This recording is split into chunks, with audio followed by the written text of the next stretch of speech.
农历4月是万物生长的季节，最适合耕种。群山之间的梯田都被灌满了水，准备插种秧苗。这次我要给那个小朋友们做一个东西。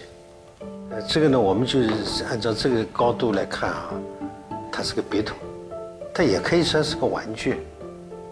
你可以无限制坐上去，坐得很高。你想象当中可以放什么东西，根据你自己想象。你别说，孩子们的脑洞时常能带给郑爸爸很多新奇有趣的灵感。梯田有没有看到过？看到过。哎，从梯田的那个灵感里面来的。看到一个物件，一个自然界的一个东西，你就马上会要去联想做些什么东西。大人们常常都活成了一个样，渐渐忘记了自己熊孩子时的天马行空。有时候还是应该活得像个孩子呀。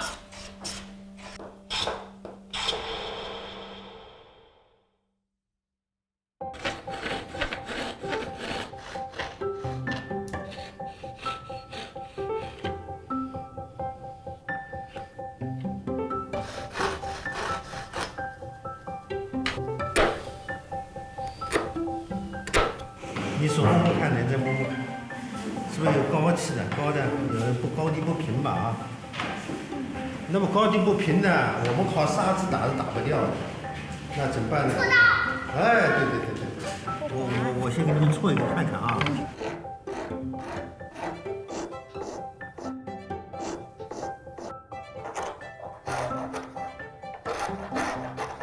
是不是平的很多啊？是这边平了。哎。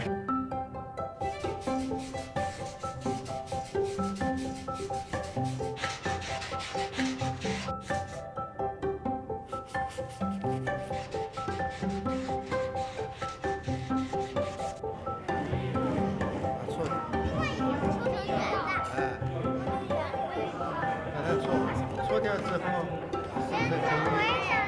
然后你认为搓的差不多了，翻过来搓。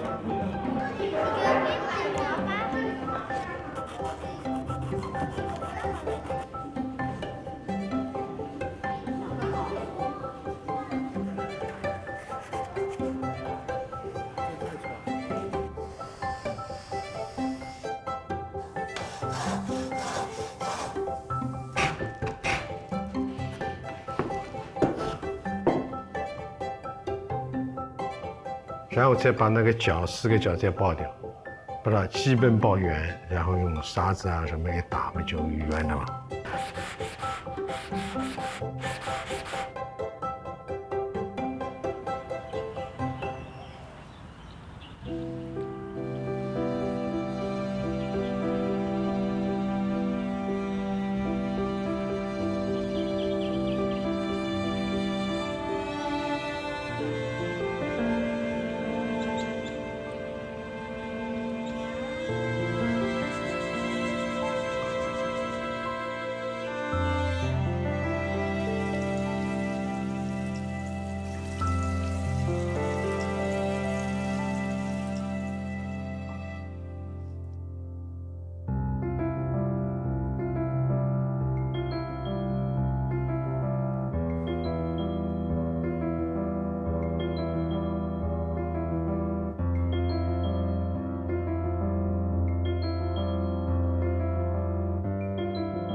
20个小朋友就能有20种拼接的方法。这就是郑爸爸的梯田笔筒。自由拼叠，创意无限，就像无尽而美好的未来。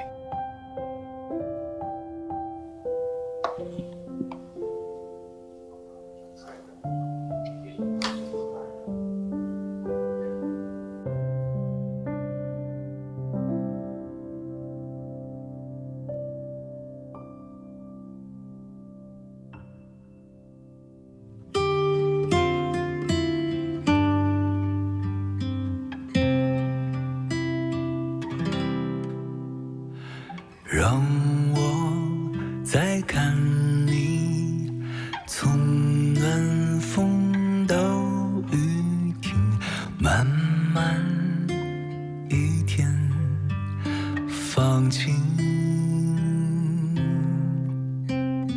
梦在小屋里，从陌生到熟悉，静静时光回忆，唱一首关于生活的歌曲，声